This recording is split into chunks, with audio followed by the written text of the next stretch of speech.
Hello students, welcome to EPG Patashala.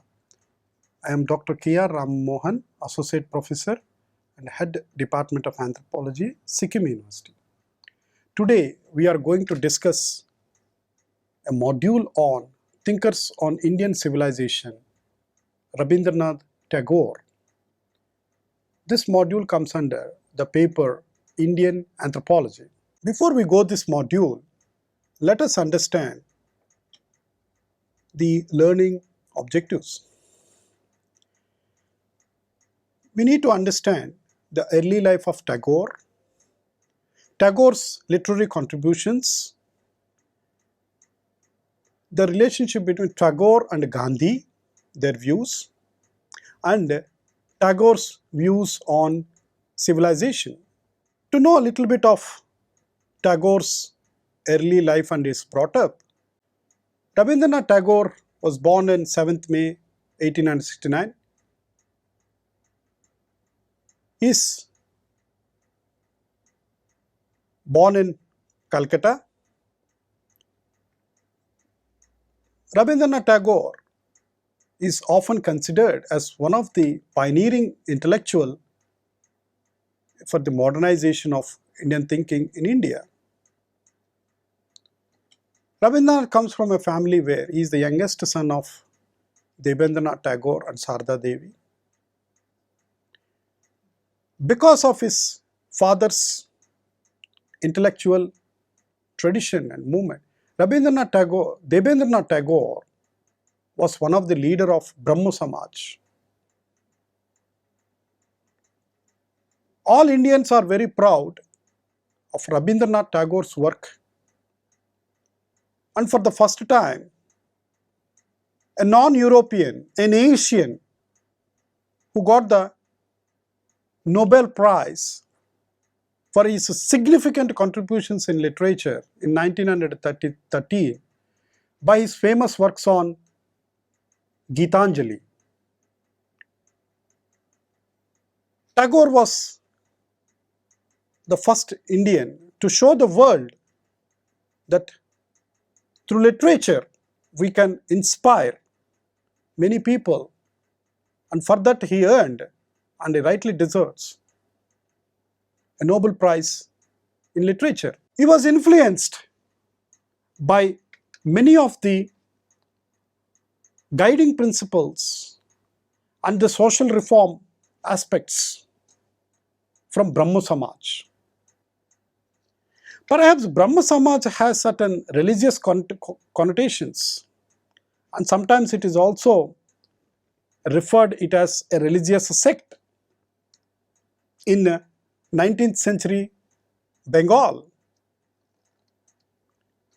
where the Samaj objectives was to have a revival of the ultimate monistic basis of Hinduism, and which was laid down through the writings Upanishads. Tagore was much influenced right from his childhood, where he got the best education at home. And he has also been exposed to the Western modes of education. In his early years, he was sent to England to receive the Western mode of education. So this gave a platform for Rabindranath Tagore to receive both Indian way of education and the Western way of education. Rabindranath Tagore was considered to be a literary genius in his times. He has produced many masterpieces even at an early age. He has been very good in many activities, not only to literature but other family and business matters. He has been exposed to the common man in Bengal and see what are the living conditions. From that point onwards, Tagore was interested to understand the everyday social realities that confronted the normal social groups, and he wanted to bring certain kinds of social reforms. Tagore's contributions comes in many ways. Tagore was considered to be filled with patriotic feelings. He has much offered as he composed both the lyrics and the music for India's national anthem, which we sing every day in the schools, in the public spaces, and we are proud and we take pride when we sing this national anthem. The credit goes to Rabindranath Tagore in the form of Jana Gana Mana, meaning that you are the ruler of all minds, which has a profound meaning of raising the human intellect at the highest pedestal, where no other one could recognize and put in a lyric form at that point of time. And the credit goes to Rabindranath Tagore, is also called the Gurudev. Though Tagore wrote successfully many literary genres, he was basically a poet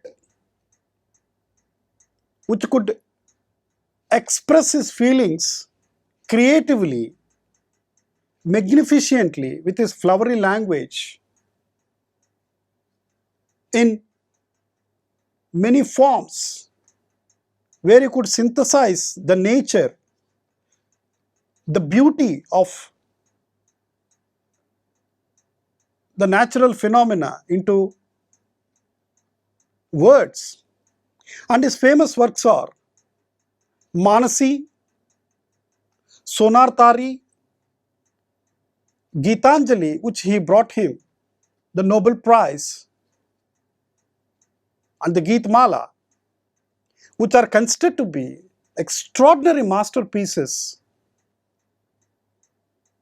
in the world of literature, which not only had an implicit meaning in its own way, but it gave a message to the entire human society. He did not even restrict himself to Bengali writing. He has produced masterpieces in English as well. And he has produced the works of The Gardener in 1913, The Fruit Gathering in 1916, and The Fugitive in 1921.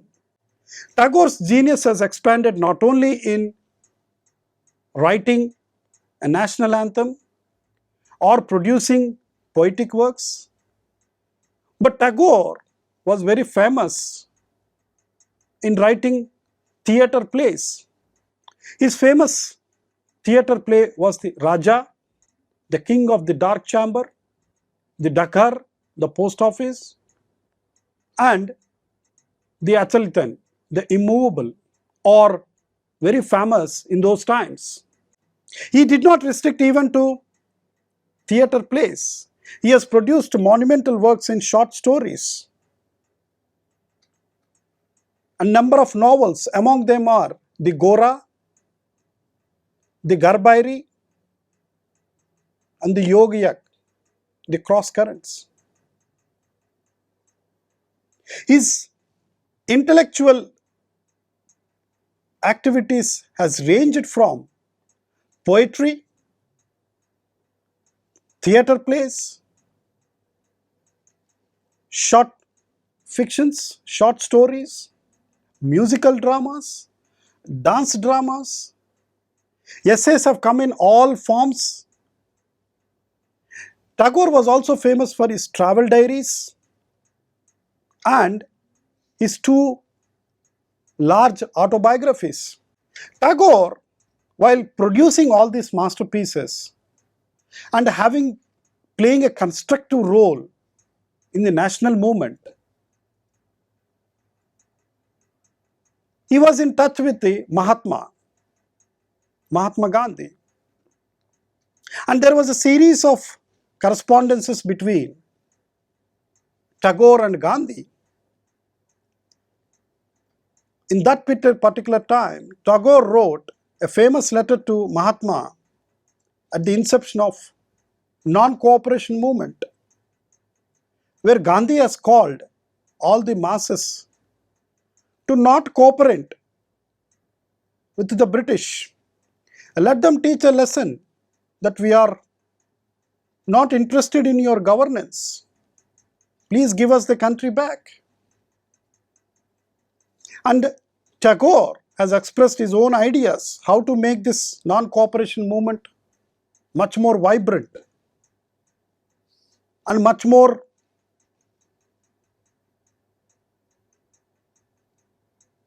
practical to take into the large masses of Indian society. Tagore was also skeptical about concerning other features in Gandhiji's agenda. Some of the things that he pointed out, perhaps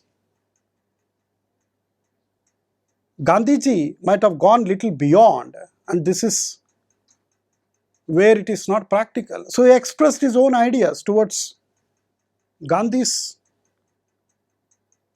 agenda for freedom struggle. So the fundamental difference between these two great thinkers, as India has produced, is the attitude gets reflected in the educational writings of both Gandhi and Tagore, where Tagore has produced an artistic bent of mind which prompted him to conceive of leisure as the core of meaningful life. If and only human beings have some time to spend himself from a leisure point of view, perhaps there could be blossoming of creativity. If a human life is burdened with everyday livelihoods and he is devoid of this leisure, there is no facilitation for beginning of the intellect, in a sense, beginning of creativity. Whereas Gandhi's value of manual labor, which is that he wants to reconstruct the whole meaning of labor, and stressed that, emphasize work as the fruitful way of harnessing energies. And his famous slogan is, work is worship. We don't need any other God. Just to do your work, and that gives you more meaningful and more energy. So at this juncture, Tagore, despite his great love and admiration of Gandhi's vision and Gandhi's philosophy and many features of Western life, as quintessentially in agreement with Gandhi's judgment. Yes, some of the things can be taken forward. Some of Gandhi's ideologies, Gandhi's practical philosophy is very much in tune with the social realities of Indian society at that particular point of time. So Gandhi has described Indian infatuation with the West as something like a delusion, something like which is illusion, something which you cannot achieve. Hence, he termed it as, it is a cultural suicide, that one must not follow the Western way of life because Indian reality is different from Western reality. Hence, one should not fall into the trap of this illusion and what he call it as a moha, a desire or a fantasy where one could not follow this dream of Western ideology. Tagore was very instrumental with his own ideas, and he wanted to create an ideal platform, an ideal place where the human intellect can grow. The human activities can expand itself. And he created this place called Shantiniketan, where the abode of peace. And Tagore's father, Debanandranath Tagore, found it very peaceful, and it renamed it as Niketan, means a place, and Shanti means peace.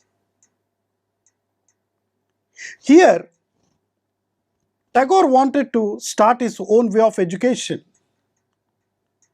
this Patha Bhavan, where one can develop one's intellect and ideals. Shantiniketan is not only a place of abode of peace, where so many cultural activities takes place, which showcase the diversity of human performances in more artistic ways. It shows the diversity of human capabilities to various presentations. As we all know, Tagore is also called Gurudev. It's called as fondly. He spends most of the time in this Shantiniketan, and he calls this as a festival of Basanta Utsav. Now, Tagore, being creative of many literary genre, he has his own views on civilization, and opined that this Western civilization should not be followed. If everything is for the good in its own place, but even what is good becomes dangerous, is rubbish in an appropriate setting. So Tagore want to give more importance to the fundamental principles that Indian civilization has floated and flourished. Tagore did not encourage warfare. Tagore wanted Indian freedom through a peaceful manner, because a warfare costs great deal of money and energy and human loss. He did not encourage the monetary aspects in all forms of activities. So in his view, the excess of effort in every sphere of life had created patterns of elaboration and ever increasing excitement, which relegated human beings to a position of insignificance. So, taking his statements on Western civilization, Rabindranath Tagore frequently invoked the concept of relativism, which was a commonplace in the cultural discourses of 19th century Bengal.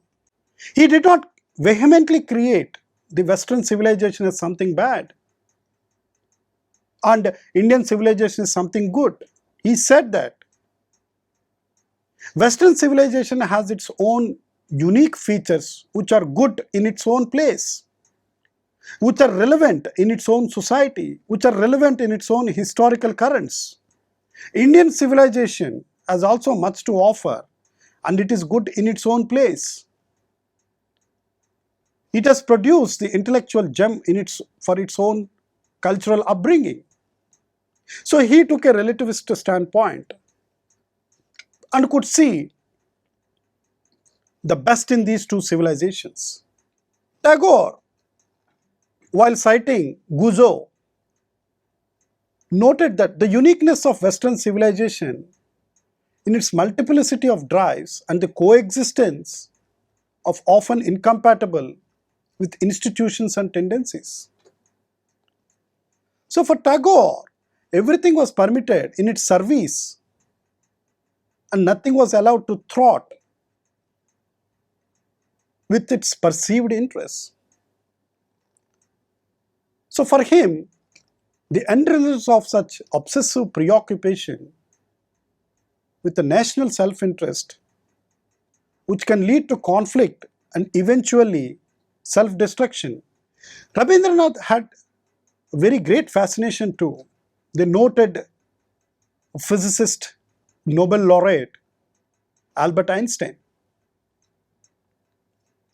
When he met Einstein,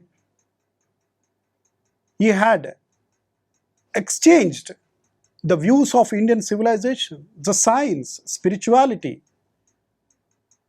and the human progress. To summarize the significant contributions of Rabindranath Tagore, we need to understand how Rabindranath Tagore's idea was shaped right from his childhood. Rabindranath Tagore, born in Calcutta, and he was a product of great Bengali intellectual renaissance. His father Debendranath Tagore was one of the leaders of Brahma Samaj. Brahma Samaj, though it was considered to be followed certain religious principles, but Brahma Samaj was a social reform movement where it focused on social change in the Bengali society and the rest of the society. Rabindranath Tagore received his early education at his home, and the later part he received Western education in England. He has the opportunity to blend both Indian tradition of education and Western tradition of education. Rabindranath Tagore is famous for his literary masterly genius. And as we Indians are very proud of Rabindranath Tagore's contribution with his famous literary and musical composition of our Indian national anthem. Today, it stands unchanged because the meanings is very profound of when we hear this song Jana Gana Mana. Rabindranath Tagore has put Indians at the highest altar by getting a Nobel Prize in Literature for his masterpiece Gitanjali. It was the first time a non-European, an Indian, who received the highest recognition in literature through his masterpiece Gitanjali. Rabindranath Tagore is a multifaceted personality. His range of works not only limited to poetry, but he has equally produced masterpieces in short stories. He has produced excellent theatre plays. He has produced masterpieces in drama, in musical compositions. And today, India, we have this musical compositions, what we call Rabindra Sangeet, which stands unique for its own musical, rhetorical, musical composition. Having his ideological trainings from his father and the ground realities that are prevailing in Bengal society, he wanted to propose his ideas towards social transformation. He floated his own concept of education, his own views on civilization. His own contribution to Indian national movement in the form of when Gandhiji was floating this idea of non-cooperation movement. Tagore has clearly expressed his views to Mahatma Gandhi, the way he wants to see India. And he has supported many Gandhi's views on how to bring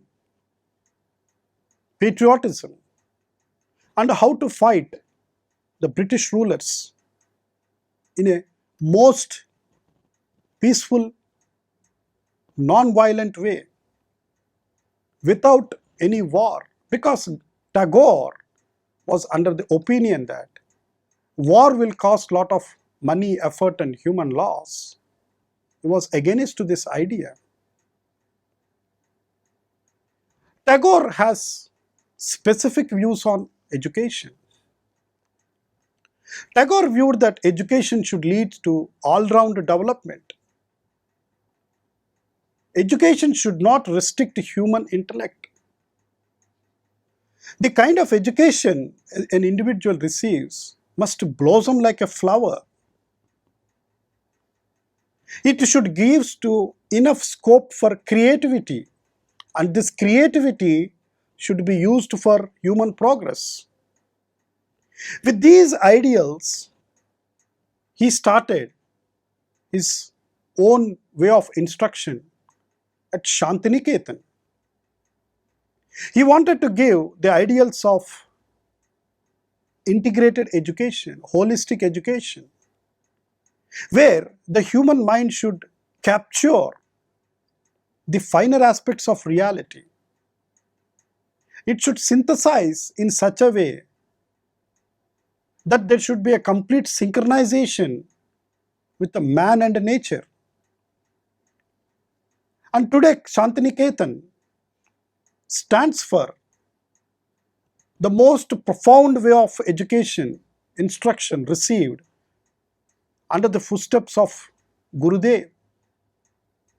He wanted to promote the liberal arts, literature, painting, music, and any subject which related to human sensibilities.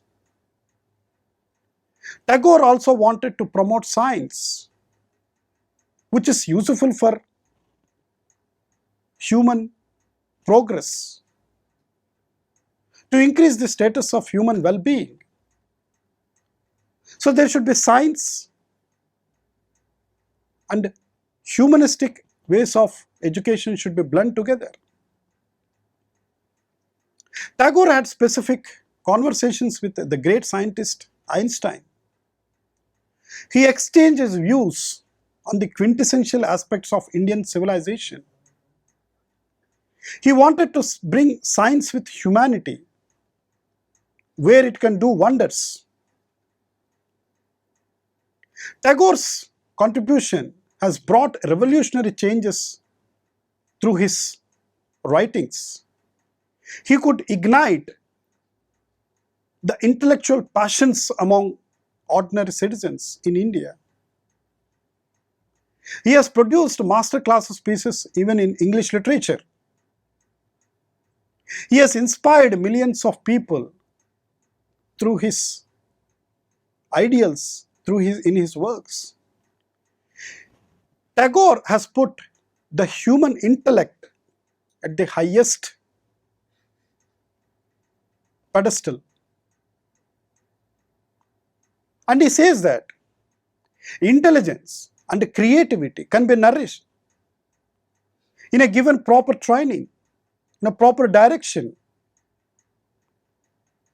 And citizens of India are capable to do that.